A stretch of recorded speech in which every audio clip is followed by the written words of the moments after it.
नमस्कार. Engineering drawing आणि संगणक ग्राफिक्स वरील आमच्या NPTEL ऑनलाईन प्रमाणन अभ्यासक्रमात सर्वांचे स्वागत आहे. मी मेकॅनिकल इंजिनिअरिंग IIT खरगपूरचा राजाराम आहे. आम्ही मॉड्यूल 1 कव्हर करत आहोत, ज्यामध्ये आम्ही इंजिनिअरिंग ड्रॉइंग परिचय क्रमांक 5 व्याख्यानावर आहोत.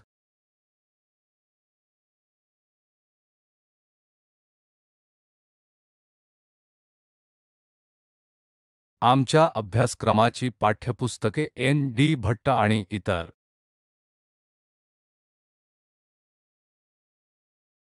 व्याख्यान 1 ते 4 द्वारे इंजिनिअरिंग ड्रॉइंग आहे. आम्ही बद्दल अभियांत्रिकी रेखाचित्र परिचय, रेखाचित्र साधने शिकलो आहोत. वापरण्यात येणारी टिपिकल लेटरिंग स्टाईल, ड्रॉइंग शीटचे मानक लेआउट, परिमाणवर काही मुद्दे.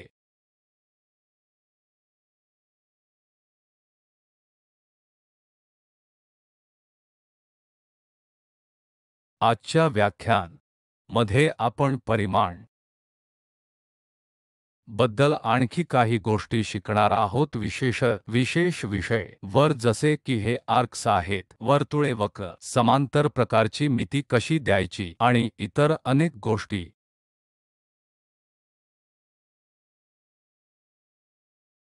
तुम्हाला थोडक्यात सारांश देण्यासाठी, शेवटच्या वर्गातील डायमेन्शन आणि स्थिती दर्शवण्यासाठी वापरले जाते.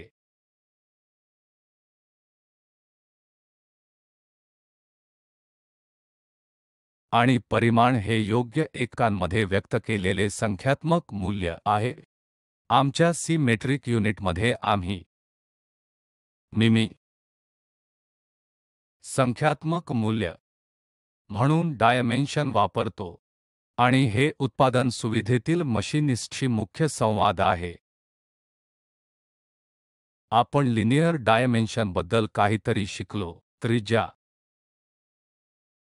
असल्यास लिनियर डायमेन्शन कसे द्यावे आणि संदर्भ डायमेन्शन काय आहेत.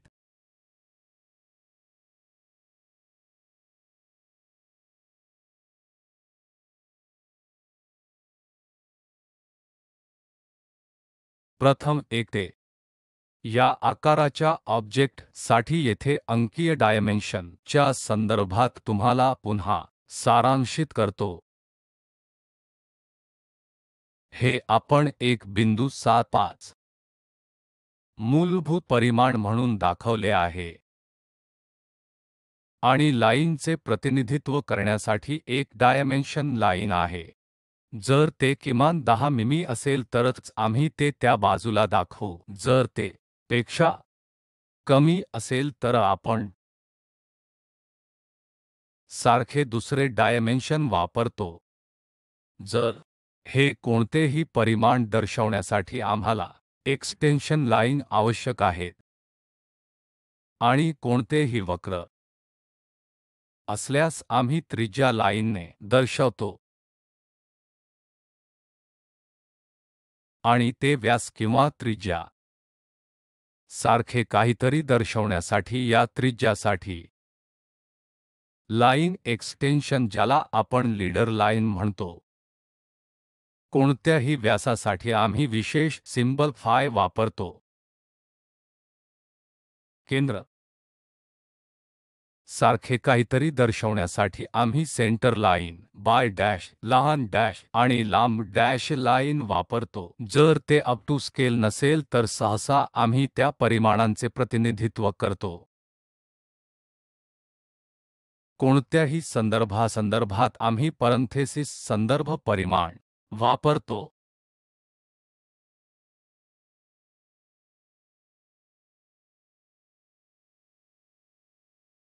सामान्यतः आमच्या ड्रॉइंग शीट वर आम्ही एक शब्द वाक्य नमूद करतो, अन्यथा सर्व परिमाणे मध्ये आहेत असे नमूद केल्याशिवाय. प्रत्येक वेळी लिहिण्याऐवजी आम्ही सर्व परिमाणे मध्ये मानक मजकूर म्हणून वापरतो. आम्ही एक मानक उदाहरण ने गेलो, जिथे आम्ही परिमाण दर्शविण्यासाठी ऑब्जेक्टसाठी दर्शविले आहे. आम्ही एक्सटेन्शन लाइन सर्वात लहान डायमेन्शन च्या आत आणि सर्वात मोठी डायमेन्शन बाहेर वापरतो, तर हे सर्वात लहान आहे जे त्या भूमितीच्या जवळपास आणि च्या आत त्या भूमितीच्या बाहेरील मोठे एक कारण आहे. ऑब्जेक्टच्या आत कोणतेही डायमेन्शन न दाखवण्याचा एक मानक सराव आहे.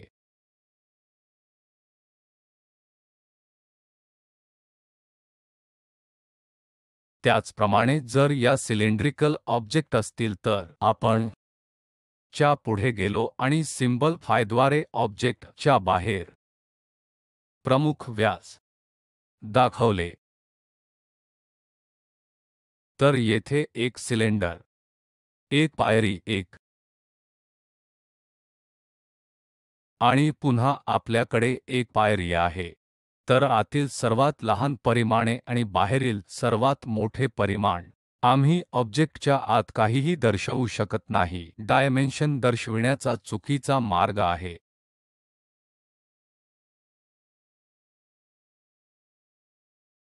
कोन निर्देशांक वापरून देखील आम्ही परिमाणे दर्शवले आहे सारखे काहीतरी.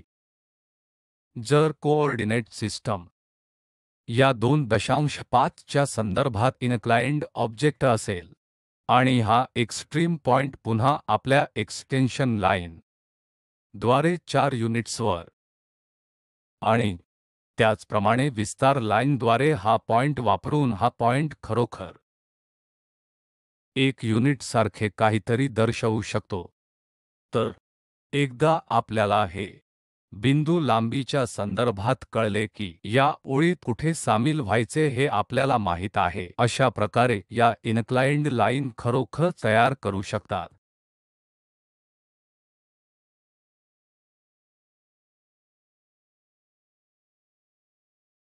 जर ती कोनीय माहिती असेल तर आम्ही ती सहसा कोनांच्या संदर्भात दर्शवतो.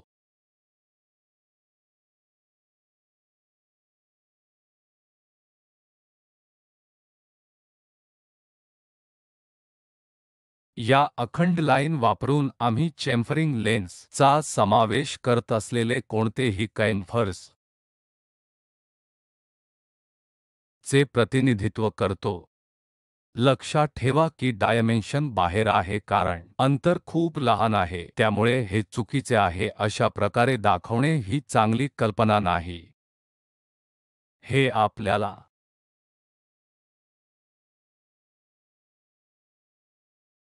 च्या बाहेरून ही लहान डायमेन्शन दर्शविण्यास सोयीस्कर बनवते आणि चेम्फेरिंग देखील होते जे आपल्याला चे मशीनिंग करते जे 45 अंश कोन असेल.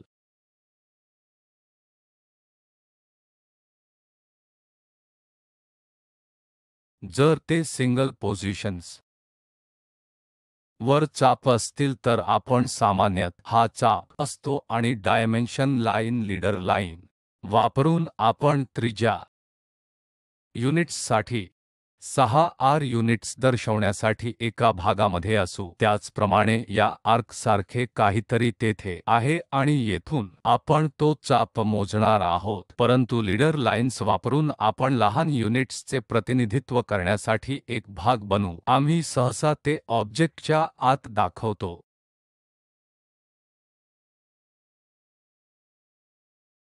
त्याचप्रमाणे जर काही जटिल आकार असतील तर आम्ही व्याजाचे क्षेत्र घेरतो आणि नंतर ते स्पष्ट कट डायमेन्शनसह मोठे दृश्य म्हणून दाखवतो.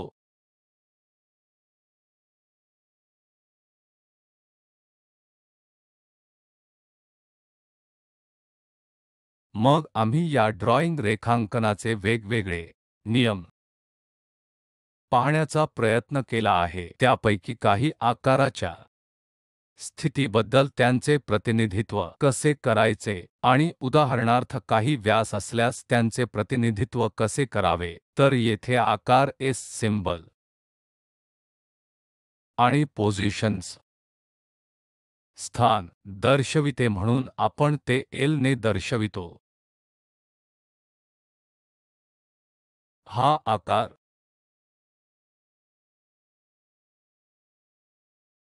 आहे आणि हे स्थान आहे. छिद्र त्या विशिष्ट ठिकाणी आहे.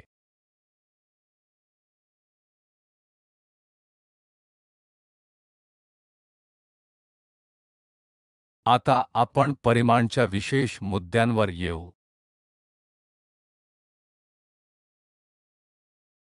या रेषांचे आकारमान करण्याचे वेगवेगळे मार्ग आहेत. त्यापैकी एकाला चेन डायमेन्शनिंग म्हणतात.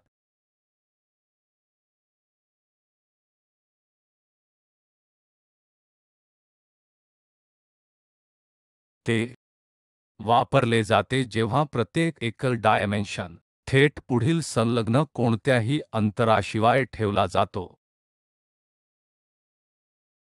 उदाहरणार्थ, हा ऑब्जेक्ट घेऊ. येथे एक स्टेप ब्लॉक आहे.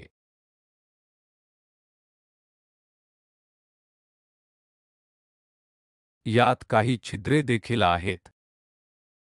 म्हणून जेव्हा जेव्हा छिद्रे वर्तुळे असतात आणि त्यामुळे वर आपण सहसा या डॅश डॉट लाईन्सद्वारे प्रतिनिधित्व करतो. आता आम्हाला चेन डायमेन्शनिंग वापरायला आवडेल. जर तुम्हाला इथे एक्सटेन्शन लाईन दिसली तर अजून एक एक्सटेन्शन लाईन आहे. त्यामध्ये आणखी एक एक्सटेन्शन लाईन आहे जी आपण पुन्हा 20 डायमेन्शन दर्शवणार आहोत आणि पुन्हा ही 25 आहे आणि पुन्हा ही 28 आहे. या एक्सटेन्शन रेषा एकमेकांच्या बाजूला दरम्यान कोणतेही अंतर नाही. आम्ही या परिमाण रेषांच्या बाणांद्वारे डायमेन्शनचे दर्शवित आहोत. त्याचप्रमाणे व्हर्टिकल दिशासाठी दुसरा रंग वापरू.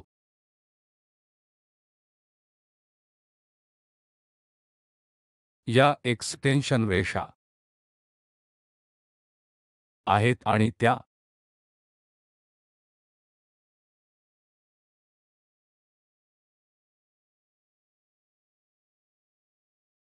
मध्ये आपण डायमेन्शन लाईन, पुन्हा डायमेन्शन लाईन आणि इथे डायमेन्शन लाईन वापरतो म्हणून त्यांच्यामध्ये अंतर नाही.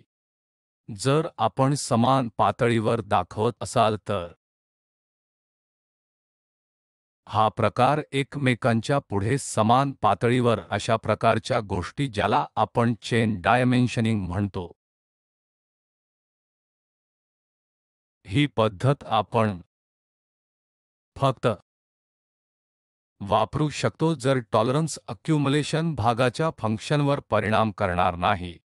या सहिष्णुतेचे मुद्दे आपण पुढील क्लास जाणून घेणार आहोत. येथे 20 ऐवजी 5 जर आपल्याकडे अधिक किंवा मायनस 0.1 प्रकारची युनिट्स असतील तर ही अतिरिक्त गोष्ट ज्याला आपण टॉलरन्सेस म्हणतो. याचा अर्थ असा की जेव्हा तुम्ही मशीनिंग करत असाल किंवा कदाचित एखादा भाग बनवत असाल तेव्हा अशा प्रकारचे भाग तयार करणे 25 मिमी इतके सोपे नसते. नेहमी अधिक किंवा वजा अशा प्रकारच्या दुरुस्त्या असतात ज्यांना सहिष्णुता म्हणतात. अधिक तपशील आपण पुढील क्लासमध्ये शिकू. जेव्हा आपल्याकडे अशा प्रकारची टॉलरन्सेस नसते तेव्हाच आपण चेन डायमेन्शनिंग दर्शविण्याचा एक भाग असू. अन्यथा काय होईल? हे 25 अधिक किंवा वजा असावे याचा अर्थ नेहमी काही प्रकारचे अंतर असते. त्यामुळे भागांमध्ये अशा प्रकारचे स्तर अस्तित्वात असताना कंटिन्यूअस चेन डायमेन्शनिंग शक्य नसते.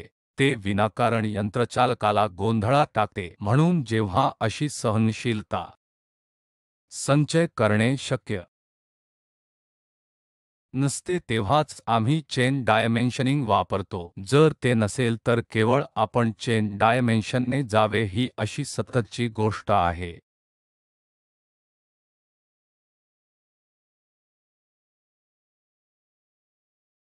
आपण एक सिलेंड्रिकल वस्तू घेऊ.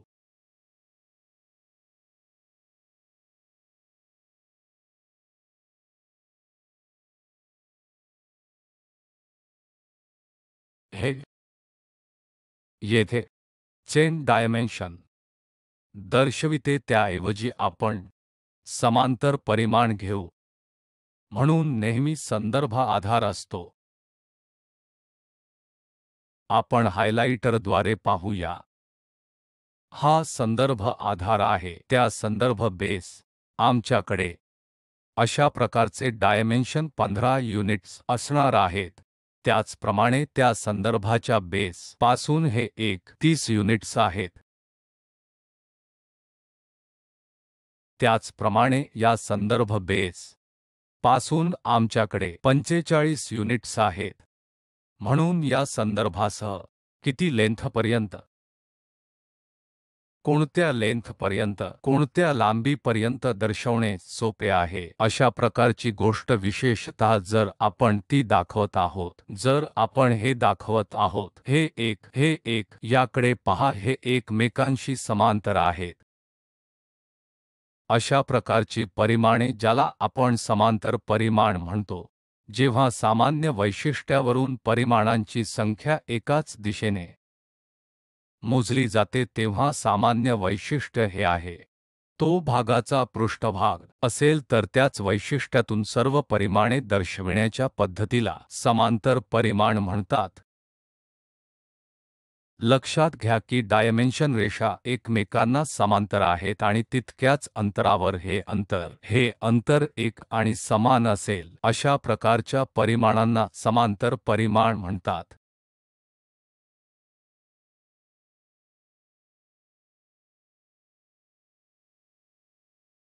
या गोष्टींचे परिमाण करण्याचा आणखी एक मार्ग आहे ज्याला एकत्रित परिमाण म्हणतात. आपण ही वस्तू निवडूया. ही वस्तू आहे.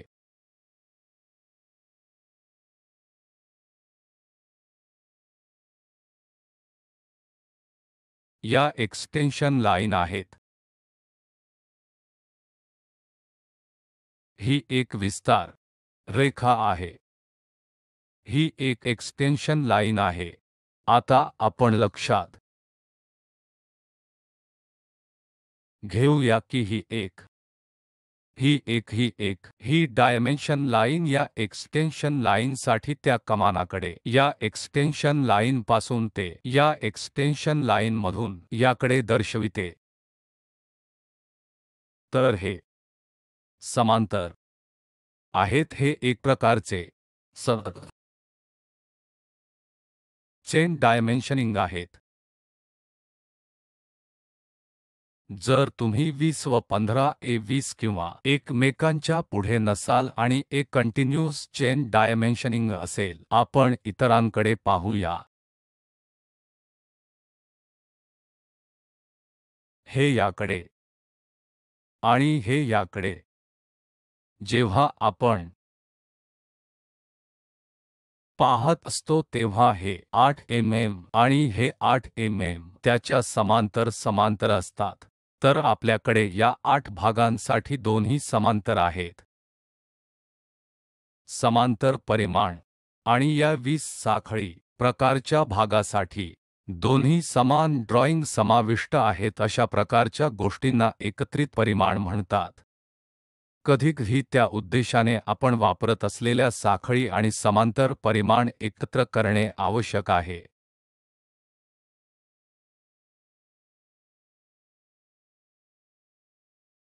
कधीकधी आम्हाला कोऑर्डिनेट्सद्वारे डायमेन्शनिंग देखील वापरण्याची आवश्यकता असू शकते. जेव्हा भागाला अनेक परिमाण असतील तेव्हा वाचणे सोपे आहे. समन्वय वापरण्याचे उदाहरण विचारात घेऊया. मध्ये अशा प्लेटसाठी असेल ज्या त्यामध्ये अनेक छिद्रे आहेत. चला त्या प्लेटकडे पाहूया. ही प्लेट आहे. वेगवेगळ्या आकाराचे बरेच छिद्र आहेत.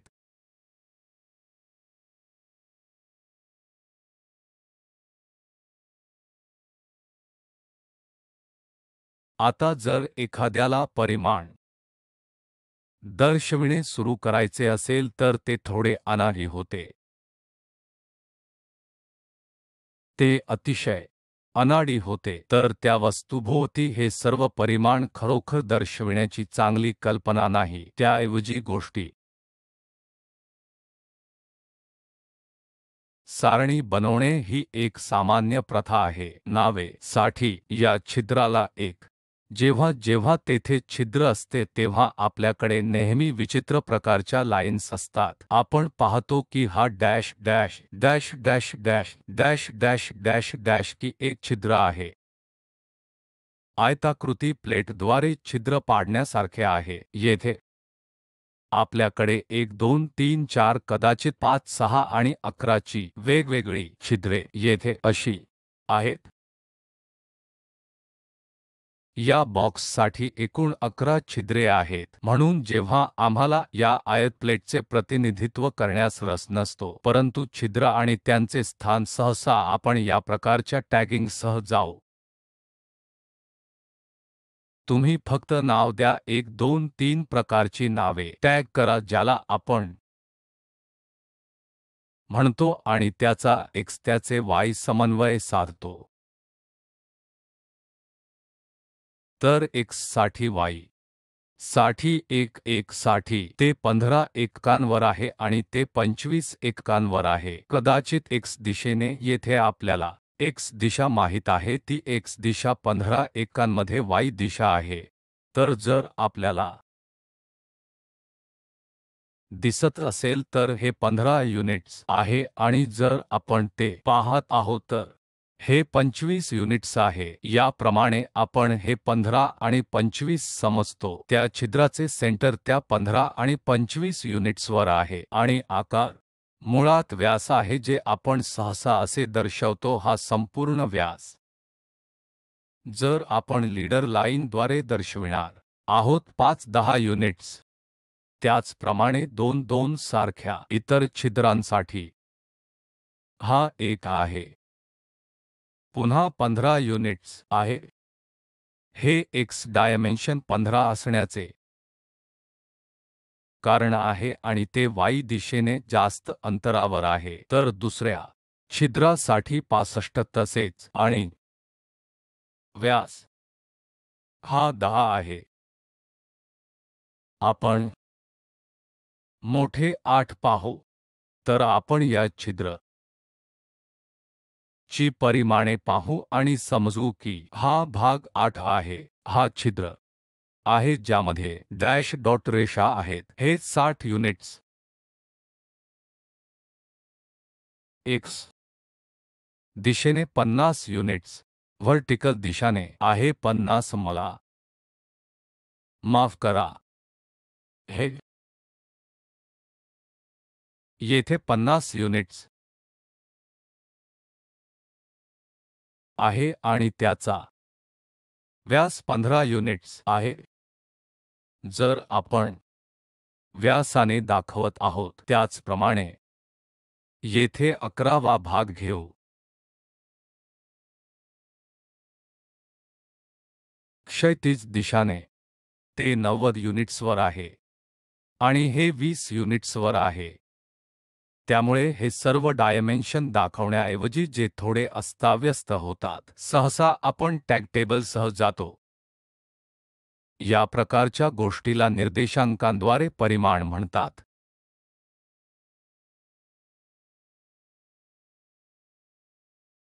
त्याचप्रमाणे जेव्हा जेव्हा सर्क्युलर वैशिष्ट्ये असतात, व्यास दर्शविण्याच्या वेगवेगळ्या पद्धती असतात. चला एक उदाहरण घेऊया.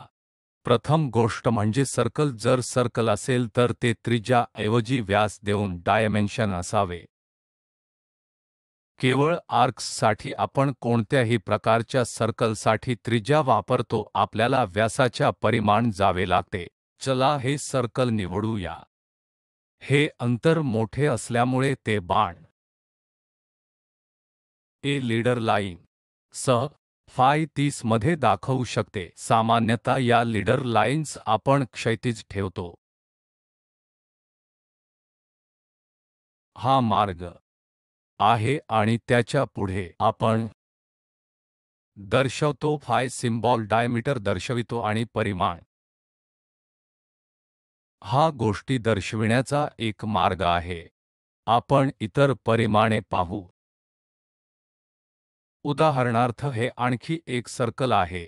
या सर्कलसाठी या एक्सटेन्शन लाईन आहेत ते फाय 30 युनिट्सच्या दृष्टीने देखील दर्शवू शकतात. हा दुसरा मार्ग आहे. जर आपल्याकडे छिद्र आणि इतर गोष्टी असतील तर आपण सामान्यत या डॅश डॉटसह त्या प्रकारच्या गोष्टी किंवा छिद्र असलेले सर्कल देखील या डॅश डॉट लाईन दर्शविणारा एक भाग असेल. ही डायमेन्शन लाईन दुहेरी बाण दाखवण्याऐवजी डायमेन्शन दर्शविण्याचा दुसरा मार्ग आहे. कोणीही ते एका बाणाने लीडर लाईन सह फाय 7.5 ने देखील दर्शवू शकतो. त्यामुळे हे देखील दर्शवते की सर्कल आहे आणि व्यास 7.5 इतके आहे.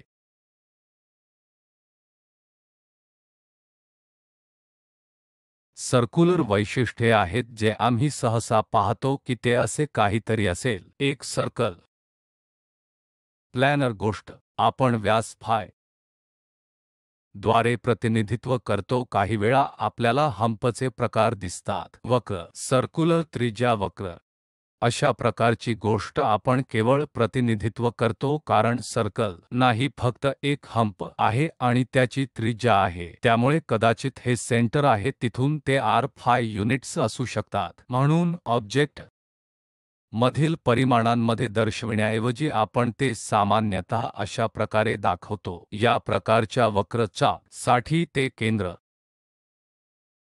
देखील त्या सेंटरतून दर्शविणे आवश्यक आहे. जर आपण त्रिज्यामध्ये मोजले तर आपण सहसा त्याच्याबरोबर जातो. जर ते सिलेंड्रिकल वस्तूंसारखे असेल आणि आम्ही ऑब्जेक्ट मध्ये दाखवण्याऐवजी दाखवू इच्छितो तर ही चुकीची पद्धत आहे. तर आपण काय करतो? आपण ज्या वस्तूपासून आयताकृती परिमाणे दृश्यमान आहे त्या वस्तूपासून पुढे जातो किंवा सिलेंडरच्या कारणाने पाहतो. जर आपण या बाजूच्या सारख्या दृश्यांमधून पाहत असाल तर ते आयतासारखे वागते किंवा ते आयतासारखे दिसते. ही मते आपण नंतरच्या व्याख्यानांमध्ये शिकू. डायमेन्शनसाठी आपल्याला ते दाखवायचे आहे. फाय हे 6 मिलीमीटर डायमेन्शन आहे म्हणून सर्कलचा व्यास असणे आवश्यक आहे. त्रिज्या ऐवजी त्याचा व्यास देऊन डायमेन्शन केले पाहिजे. तेथे अनेक छिद्रे आहेत ती सर्कलत संरेखित आहेत. येथे एक सर्कल आहे, तेथे दुसरे सर्कल आहे, दुसरे सर्कल आहे आणि असेच पुढे पाहू. n सर्कलची संख्या आहे त्या बाबतीत आम्ही खरंच किती सर्कल आहेत याचा उल्लेख करतो आणि कोणत्या मुख्य सर्कल ते कुठे ठेवले आहेत. म्हणून सहसा आम्ही त्या मुख्य सर्कलचा व्यास लीडर लाईन द्वारे दर्शवतो आणि या सर्कलमधील सेंटरमध्ये अंतर देखील दर्शवतो कारण ते समान रीतीने अंतरावर आहेत. अशा बाबतीत आपण फक्त छिद्रांची संख्या दर्शवतो अन्यथा त्या सर्कलच्या सेंटरला इतर परिघीय सर्कलशी जोडणारी त्रिज्या त्या सर्कलने बनवलेला कोन खरोखर दाखवू शकतो. तो कोन काय आहे याचाही आपण सहसा उल्लेख करतो. उदाहरणार्थ आपण हे ड्रॉइंग पाहूया. येथे सर्कल्स आहेत. मुख्य ऑब्जेक्ट आहे ज्यावर हे सर्क्युलर छिद्र तयार केले आहेत.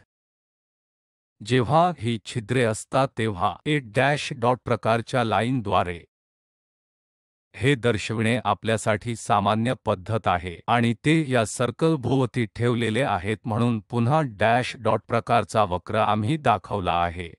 ही लहान छिद्रे 1 2 3 त्याभोवती ठेवली आहे. त्यामुळे नैसर्गिकरित्या आपण ते 60 युनिट्सचे डायमेन्शन दाखवणार आहोत. आणि क्षैतिज असलेले हे सर्कल 18 अंशांवर ठेवलेले आहे. कदाचित हे सर्कल रेडियल स्थान जे 30 अंशांवर ठेवले आहे. कदाचित हे रेडियल स्थान 15 अंशांवर ठेवले आहे. अशा प्रकारच्या गोष्टी आपण सहसा दाखवतो. आणि आणखी एक गोष्ट लक्षात घेतली पाहिजे. 3 छिद्र हे 1 2 3 छिद्र आपण त्या छिद्राच्या व्यासाबद्दल दर्शवत आहोत. कदाचित ही 10 एके असेल. बाकीच्या गोष्टी आपण शिकू जेव्हा आपण इतर डायमेन्शन शिकणार आहोत.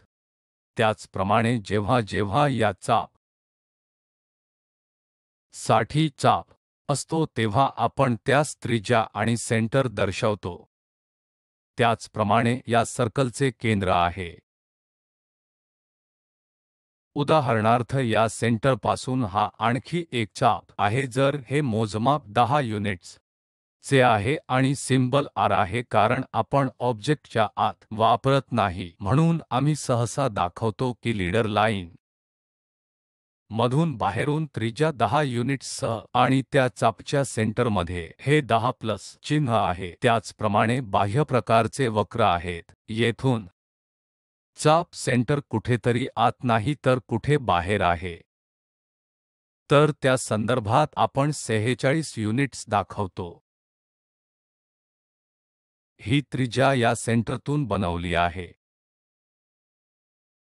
त्याचप्रमाणे येथे सावधगिरी बाळगणे आवश्यक आहे कारण आपल्याकडे ही बाह्य वस्तू आहे. तेथे एक संदर्भ डायमेन्शन असावा. असे काहीतरी ऑब्जेक्टपासून 95 युनिट्स आहे. या सेंटरपासून ते यापर्यंत 95 आहे. त्याचप्रमाणे या सेंटरचा संदर्भ 80 मिमी आहे.